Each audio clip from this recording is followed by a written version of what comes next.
So there I was, thinking I was walking into a casual Friday night. Just me and Jessica, 2 cocktails, maybe some appetizers, maybe, if the mood was right, splitting a dessert. Romantic, simple, low stress. Instead, I walk into a Pilates class reunion at an upscale cocktail bar. 5 strangers at the table, all waving at me like I'm their new sponsor. Babe, you made it. Jessica kisses me on the cheek like nothing's weird. These are my friends from my Pilates studio. Oh, news to me. But okay, I can be social. I sit down. And suddenly it's like we're at a royal banquet. Appetizers flying in, entrees ordered, desserts called out like it's the Hunger Games. One of them, Tiffany, apparently, literally orders an $85 bottle of wine. For herself. Like it's a Diet Coke. Meanwhile, I'm sipping my $12 beer, trying not to choke on the math happening in my head. After an hour, the bill's already looking like the GDP of a small country. So I lean over to Jessica and say quietly, "Hey, what's the deal here? This is getting expensive." She just laughs. "Don't worry about it, it's just drinks and food." "Yeah," I say, "but who's paying for all this?" And that's when she decides to go nuclear. She stands there in front of everyone and drops it. "Obviously you are. If you can't pay for all my friends' drinks, you're not a real man. That's like basic boyfriend stuff." I swear the air went dead silent.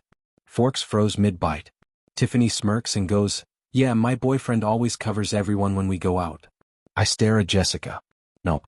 She's not joking. Dead serious. So I smirk back. Good to know. I stand up, stroll over to the bar, pull out my wallet. "Hey, can you close me out?" "Just mine, 2 beers." The bartender hands me the check. $24 with tip. I slide the card, sign, and pocket the receipt like I'm in a slow-motion action movie. Jessica's watching me like I just announced I was joining the circus. "What are you doing?" she hisses. "Being real with myself," I say and walk straight out. By the time I hit the parking lot, my phone starts exploding. First Jessica, then unknown numbers, probably her Pilates Avengers. I don't answer. 10 minutes later, I get a voice message from Jessica. She's screaming like she's auditioning for a horror movie. Apparently, the second I left, all 5 of her ride-or-die friends suddenly remembered they had other plans. Poof. Gone. Left her sitting there with an $800 plus bill that was still climbing because they just ordered another round before I walked out. And the best part? She didn't even have her credit card. What? "Oh, because," and I quote from her angry text later, "I knew you'd be paying like a real man should." So she had to call her poor roommate to come down at 10 p.m. on a Friday night with the card. The roommate was not happy. But sure, I'm not a real man. El Mayo. The entitlement escalation has been absolutely unreal. So Saturday morning I wake up, roll over, check my phone, and nearly have a heart attack. 52 missed calls. Not just from Jessica. From her mom. Her mom, y'all. One voicemail from Helen, sweet mother-in-law audition candidate, goes, "You abandoned my daughter at a restaurant with a bill she couldn't pay. What kind of man does that? You need to Venmo her $863.40 right now and apologize." Yes, she said it like she was reading an invoice. $863.40. Like I was late on my car payment. Then I start getting texts from Jessica, from her roommate's phone. Because remember, I blocked her. "Jessica, since you blocked me, I had to use my rent money to pay that bill. You need to pay me back. This is literally theft." Me reading this half asleep. Theft? Did I break into her purse and steal $800 worth of Pilates wine? Jessica again, "My friends think you're a loser. No real man would do this. I'm giving you one chance to make this right. $863.47 plus $200 for my emotional distress." Oh, emotional distress. She literally itemized damages like she's Judge Judy. Rent money plus pain and suffering. Fast forward to Sunday afternoon. Things get even better. She shows up at my apartment. With her roommate Denise. And some dude I've never seen before. This guy's out there looking like he just escaped from a protein powder commercial. I'm calling him Muscle Mike. Black tank top, biceps bulging, veins popping like he's auditioning for WWE. They're banging on my door. I'm watching all this through my Ring camera like it's pay-per-view. "Jessica, make him open up, Mike?" "Yeah." Because nothing screams romance like bringing backup to your ex's front door. Me. I called the cops. Yeah, hi. My ex-girlfriend just showed up at my apartment with some random guy to intimidate me over a restaurant bill. Cops show up in 10 minutes. Officer Buzzcut asks what's going on. Jessica launches into this sob story. "He financially abused me and stole from me by making me pay for my own friends. The cop squints. Ma'am, did he force you to order food and drinks? Jessica, well no. Did he promise to pay and then refuse? Jessica, after a long pause, he should have. Officer Buzzcut, ma'am, not paying for your friend's drinks isn't a crime. Meanwhile, Muscle Mike puffs up his chest. A real man would handle this. The cop turns to him. Sir, are you threatening someone over a restaurant bill? Boom. Instant deflation. Like someone popped his protein balloon. They scatter faster than Jessica's friends did at the bar. So Monday morning rolls around. I get a notification, I've been tagged on Instagram. Jessica went full PR campaign. Whole story series about fake men and financial abuse in dating. She didn't use my name, but she posted a picture of us from a month ago, with my face scribbled out in red like a bad ransom note. The comments were chef's kiss. Girl, you expected him to pay for random people. This is embarrassing. Delete this. Team boyfriend. 2 hours later, poof. Deleted. But apparently homegirl has zero chill. Because then she messages my ex, Jessica, on Facebook. Now, Jessica and I ended on good terms 2 years ago. Still social media friends. Jessica screenshots the messages and sends them straight to me. Jessica had been digging for dirt. Was he always this cheap? Did he financially abuse you too? And Jessica's response was golden. I have filters. Took me all of 5 minutes to fix, but Saturday was the grand finale. She organized a protest. Outside my apartment building. Yes, you heard that right, an actual protest. Signs and everything. 4 of them, Jessica and her 3 loyal soldiers. Signs said things like, real men pay for dates. Eye on the cheap Kate. Yes, spelled cheap Kate. And my personal favorite, honk if you support chivalry. So now my street sounds like a clown car convention. Mrs. Rodriguez, my 68-year-old neighbor, leans over her balcony with her morning cafecito and yells. What? Get a job. Pay for your own drinks. Legend. Hero. The protest lasted exactly 23 minutes. What? Because Tiffany, yes, $85 wine Tiffany, who once offered to mediate for $100, suddenly develops common sense. She notices a couple of people filming with their phones. Jessica, this is going viral for the wrong reasons, Tiffany hisses, snatching the sign from Jessica. We need to leave. Now. Too late. Someone had already uploaded it to TikTok with the caption, tell me you're entitled without telling me you're entitled. As of this morning, 2.3 million views. Sunday. I get a call from an unknown number. Against my better judgment, I answer. Son, a voice says. I need to apologize for my daughter. Plot twist. It's Jessica's dad, Robert. I'm thrown. What? Robert sighs. Helen showed me the messages. I saw the video of the protest. I'm mortified. We didn't raise her to be like this.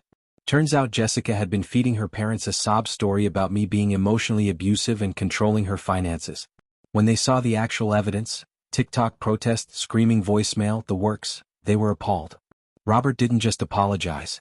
He cut her allowance. Yeah, allowance. At 26. He told her she needed to get a second job if she couldn't afford her lifestyle. She wanted us to sue you, Robert admitted. For what?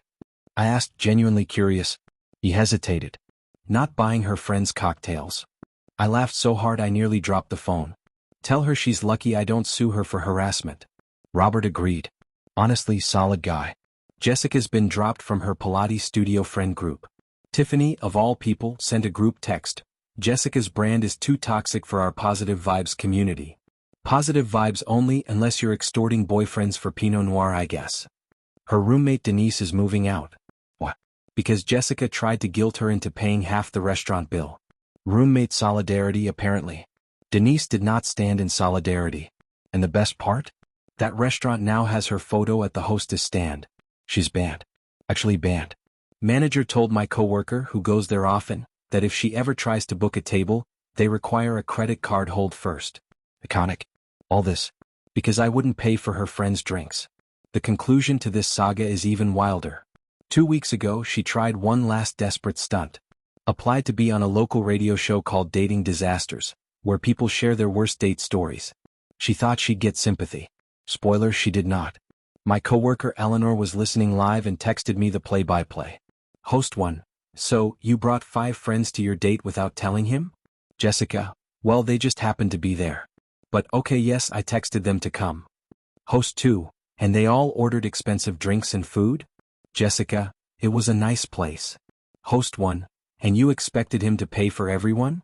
Jessica, dead serious real men. Host 2, girl this ain't it. They spent the next 10 minutes roasting her alive. One host even said, this is why I'm single. People like you exist. Then they turned it into a whole segment about entitlement in modern dating. Man, just when I thought the saga had finally hit the brakes, it turned out Jessica had one last plot twist up her sleeve. And this one?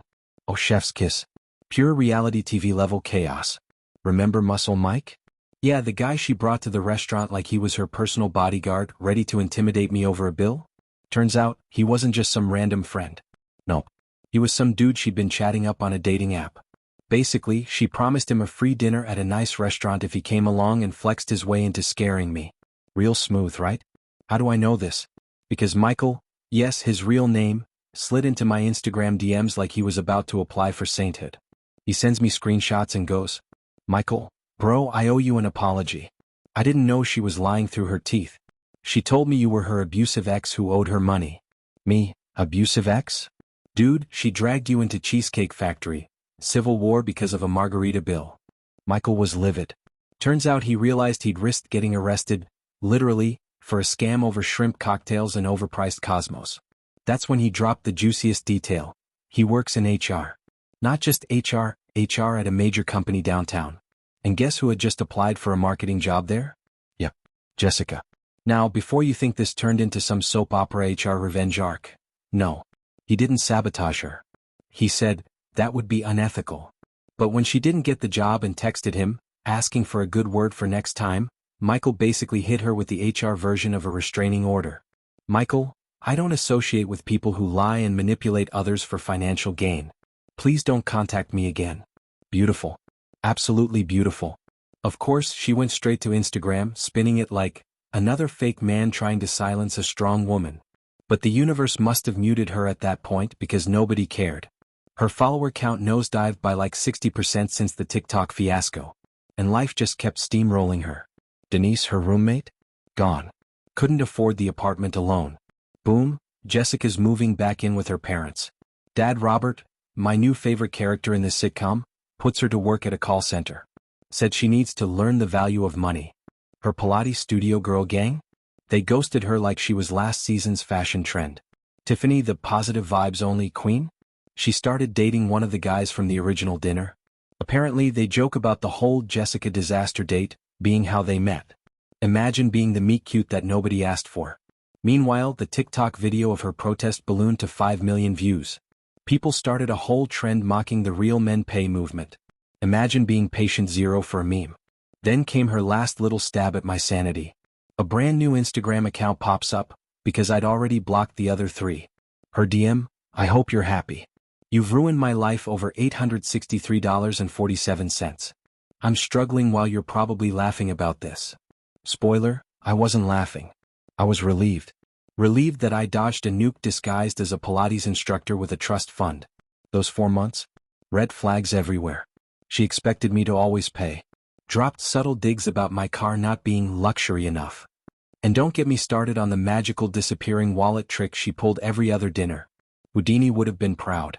The $863.47? It wasn't about the money. It was about respect, or in her case the lack of it. She didn't respect me enough to ask before bringing 5 friends to dinner. Didn't respect me enough to discuss who was paying before ordering $600 worth of Twila flights. To her, I was an ATM with legs. And when the machine declined, she tried to destroy me. Harassment, intimidation, public humiliation, almost getting me fired, over cocktails. As my buddy Anton so wisely put it, Anton, dude, she spent more energy trying to shake you down for $863 than she would have spent working a couple of double shifts to actually earn it. Amen, brother. Yesterday, cherry on top, I ran into Jessica, my ex. Yeah, the same one Jessica had the audacity to message. She sees me at a coffee shop, smirks and goes, Jessica, so, dodged a nuclear missile with that one, didn't you? Me, yeah. Yeah, I did. And that was that. If you're ever dealing with someone like Jessica, here's the golden rule. Pay your tab, walk away, and let the tantrum write the Yelp review of their soul. Oh, and speaking of tantrums, the restaurant? They actually lifted the Jessica credit card hold policy last week. She went back with her parents. Dad Robert paid, but here's the kicker. According to my coworker, Robert made her calculate the tip herself and then explain why 20% was appropriate for good service. Character development. We'll see. Love this story? Like, share, and subscribe for more epic audio adventures. Stay curious and keep listening.